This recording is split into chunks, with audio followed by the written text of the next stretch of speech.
eu concluo, nós tivemos de 31 para 43 bilionários em um ano.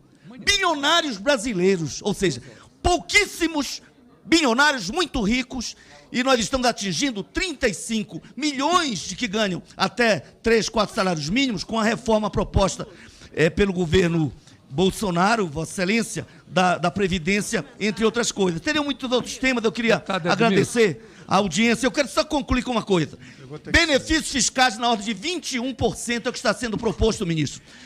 Aí sim, tem Super Simples, tem Zona Franca de Manaus. Pegue 1/3 disso e faça justiça com o povo brasileiro e economizaria mais de 100 bilhões Vossa e evitaria estragar, destruir a vida de quem ganha salário mínimo e vai passar a ganhar R$400, conforme a proposta da reforma da Previdência. Muito obrigado. Deputado Edmilson, deixa eu falar que eu tenho que sair correndo.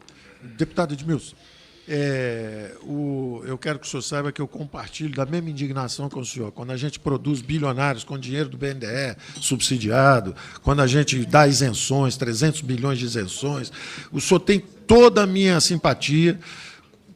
Nós nunca deveríamos usar recursos públicos para produzir campeões nacionais, bilionários, com favorecimentos. Nós nunca deveríamos fazer isso. É uma deformação, é uma disfunção. Você bota os recursos lá dentro daquele banco e, de repente, sai dando dinheiro para bilionário, para ver se eles ficam mais ricos ainda. O sujeito é bilionário brasileiro, você quer que eles virem bilionário mundial. O pessoal votou contra esses benefícios, então, mas está na hora de tirar os benefícios muito ricos. Da mesma forma, os subsídios, as isenções, o senhor tem toda a minha mesma indignação. E nós vamos ter que atacar isso tudo no devido tempo. Chega o tempo de tudo. De outra forma, a mesma forma, salário mínimo. Seria uma insanidade considerar quem ganha salário mínimo favorecido. Deus me livre. Por definição, salário mínimo. É o menor permitido. Quer dizer, é um absurdo. Então, jamais faríamos algo. Você fala assim, não, mas você está segurando o salário mínimo. Não, nós estamos mantendo o poder de compra do salário mínimo, observando o que está acontecendo, se temos reforma, se não temos reforma, se há espaço fiscal. Hoje, se eu fizer qualquer movimento ousado em relação ao salário mínimo, eu estou ajudando a quebrar o Brasil de novo. E aí essas pessoas vão ser demitidas, de novo, como foram. Então, nós não podemos fazer isso. Nós temos que pensar e fazer movimentos com cautela.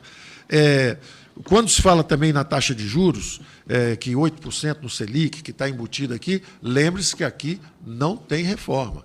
Isso aqui é se ficar tudo desse jeito aí, o déficit crescendo. Ora, se o déficit está crescendo, nós, inclusive, estamos botando o déficit descendo porque haveria o teto de gasto. Se não houver o teto de gasto, que o senhor falou, não, o teto de gasto é uma... Aí o juro é mais alto ainda. Se tirar o teto de gasto, o juro vai para 10, vai para 15, vai embora. Porque, entendeu? Então, esse é um dilema terrível que nós temos. É evidente que a gente tem que botar... Nós temos que tentar funcionar o corte de gasto não em cima dos mais pobres, claro. Nós temos que tentar cortar onde estão os subsídios, onde estão as folgas, onde estão as exonerações. Nós vamos chegar lá. Agora, tem um que é galopante, que engole tudo, que é a Previdência. Esse não tem solução. E nós, como eu disse antes, nas primeiras respostas, preservamos os menores. E depois, finalmente, sua observação sobre 445 bilhões com juros da dívida, eu tenho a mesma indignação. É um absurdo isso. Isso é um absurdo total. Como é que faz isso? Bom, você tem as soluções que são caóticas, que você fala assim, não, dou calote, não pago. Você joga o Brasil na situação em que o Brasil já teve lá atrás, hiperinflação, Venezuela, coisa caótica. Agora, não pode dar refresco. Você justamente tem que aumentar a competição entre os bancos para não ter essa concentração que houve. Afinal de contas, nós estamos chegando aqui com 5 ou 6 bancos. Quem fez isso esses últimos 16 anos? É quem está chegando ou quem estava lá?